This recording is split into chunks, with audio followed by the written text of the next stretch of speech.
কবরে ভোটারের আবহে মুখ্যমন্ত্রী তার 15 বছরের রিপোর্ট কার্ড পেশ করলেন। পশ্চিমবঙ্গে 34 বছর বামফ্রন্ট ক্ষমতায় থাকবার পর যখন চলে যাচ্ছে, তখন আমাদের রাজ্যের ঋণের পরিমাণ ছিল 1,91,000 কোটি টাকা। মামাটি মানুষের সরকার, এগিয়ে বাংলা। পৃথিবীর কোন সরকার যে কাজ করতে পারেনি সেই কাজ পশ্চিমবঙ্গ সরকার করে দেখিয়েছে, তৃণমূল সরকার করে দেখিয়েছে, মুখ্যমন্ত্রীর দাবি। আজকে আমরা সম্পূর্ণ ঋণ জানে জড়িয়ে পড়লাম।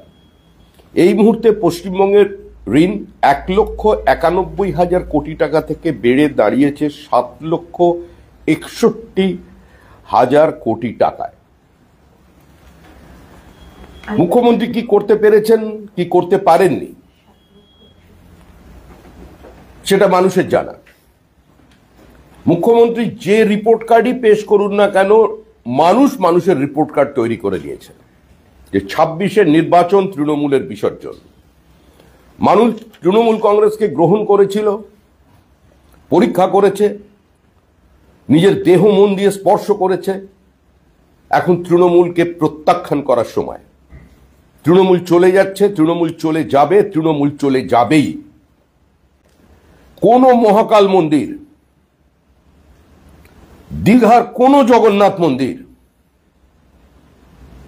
কোন সালাম আদাব হরিবোল, এগুলো তৃণমূল সরকারকে রক্ষা করতে পারবে না।